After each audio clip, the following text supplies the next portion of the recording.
This is Brian Orender, President of Charitable Advisors and publisher of the Not-for-Profit News.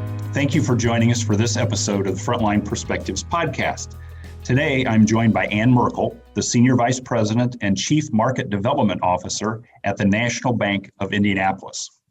The National Bank of Indianapolis has a dedicated nonprofit service division that provides depository loan and investment supports with a commitment to exceptional service. And Ann will tell us a little bit more about how they do that.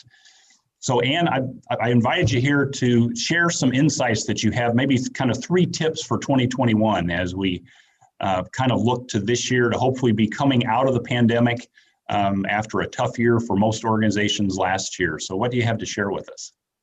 Well, thank you very much, Brian. I'm happy to be here, and I am hopeful that the items that we discuss will prove helpful to our nonprofit organizations here in Central Indiana. The first tip that I'd like to discuss is the importance of clear and transparent communication. Throughout the pandemic, nonprofit organizations have encountered a wide variety of challenges, and the vast majority have successfully adopted creative ways for fulfilling their missions in the current environment.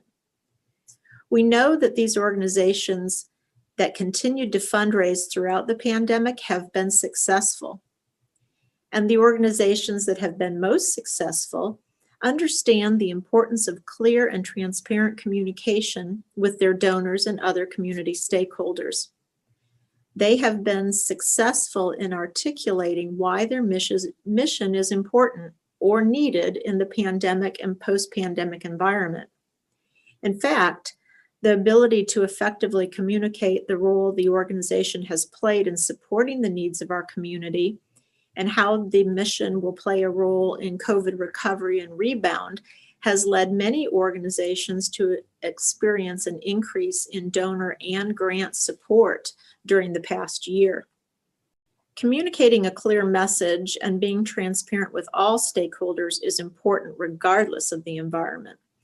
Not only do donors and other funders need to understand how an organization is executing on its mission, transparency with other stakeholders is equally important. This includes board members.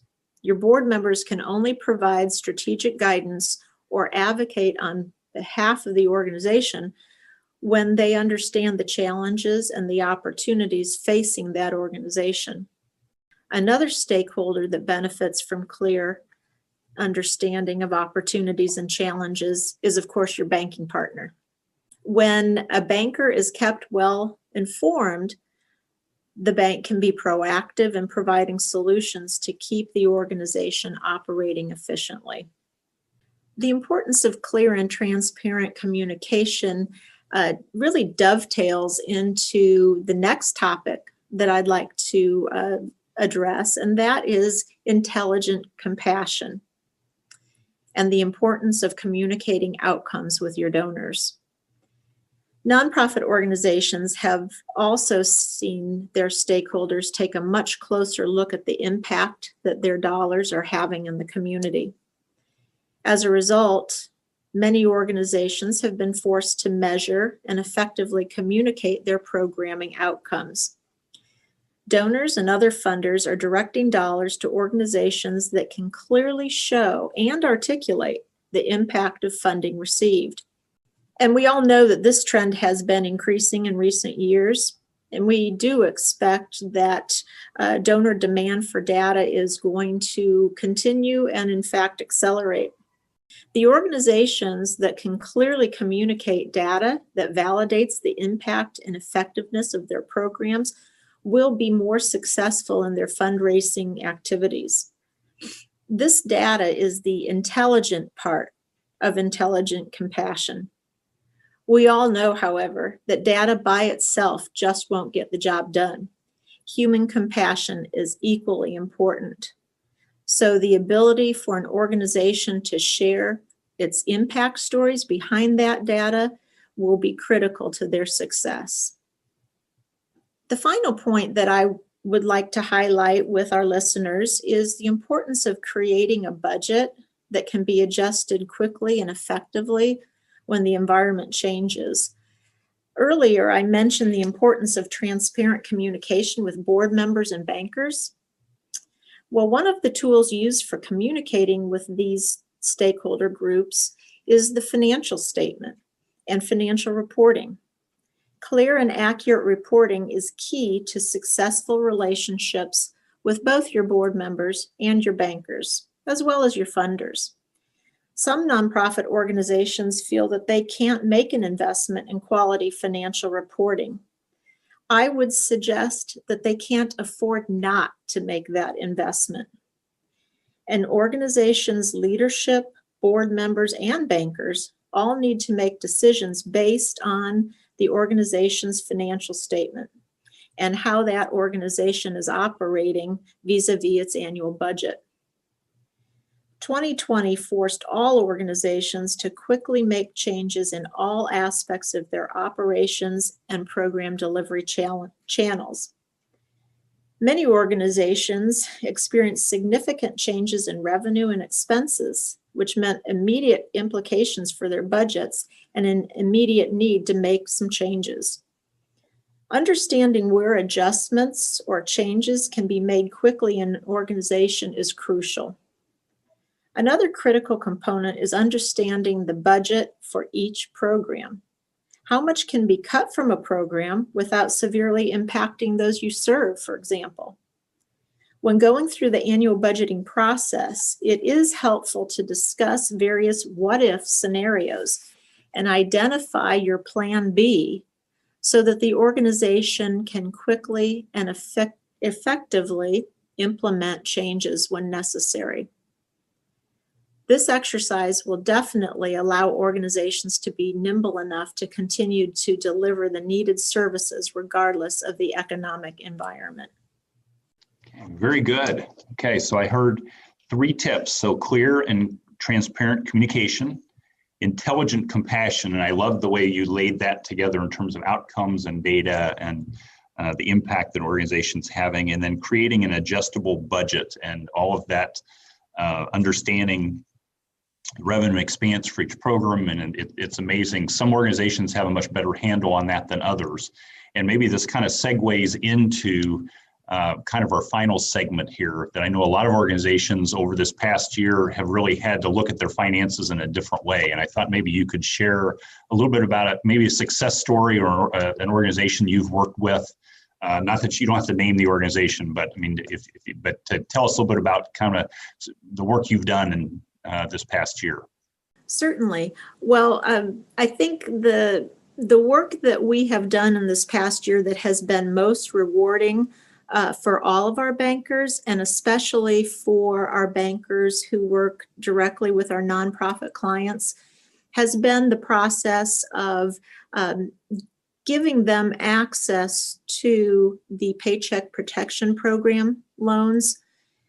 We, in the first round of funding, had the opportunity to work with 160 local nonprofit organizations to secure the funding that they needed to be able to keep their doors open and keep their programming going, regardless of how they might have had to change from an operational standpoint or a programmatic standpoint. These loans allowed them to be able to do that and to fulfill their missions. So that was incredibly rewarding. As I mentioned, over 160 organizations were helped through the team here at the National Bank of Indianapolis, and that was about $59 million worth of loan proceeds. That's a huge number when you think about how integral nonprofit organizations are to the Central Indiana community and to our community members. The average loan size in that $59 million was just over $350,000. The very smallest was $2,700. So you can see that we serve a very wide range of nonprofit organizations. You're also aware that recently the next second round of PPP loans has been opened up. And thus far, we have assisted 56 organizations for just over $8.5 million. So it appears that this second round is also going to be critical to a large number of our local nonprofit organizations. The opportunity, again, to help those organizations continue to fulfill their missions was probably the highlight of everybody's career during this past year in our nonprofit division. That's terrific. And just to put a quick timestamp, since you're talking about the second round of PPP, we're having this conversation on February 12th, 2021. So whenever people are listening to this, so the second round is open right now. But I assume there are time parameters on that. And I know that was a lot of money that you were able to channel into the nonprofit sector last year with your team. And I know that organizations were impacted in just such different ways. I mean, I remember all of us in March, April, just the panic of what's happening and, the sky is falling. So being able to access those funds, whether it was to get an organization over a short-term hump or to just keep things going, all the PPP or all the personal protection PPE, there we go, that organizations were needing and all the adaptations. So that's terrific that you and your team were able to do that. And I know I keep running into individuals who are part of your team, and I see they're part of the nonprofit services practice. So you have a sizable team of bankers that are focused on the nonprofit sector. Yes, we do. And certainly they all do a great job. They take compassion for their clients and a commitment to making sure that they really understand those unique needs. They take that to a whole new level. So I'm very proud of all of our bankers here, and especially those who can serve the community in the way they do. I also would be remiss if I didn't mention the fact that the National Bank of Indianapolis also continued its annual direct financial support to organizations. So many organizations had to pivot dramatically on how they conducted annual fundraisers, how they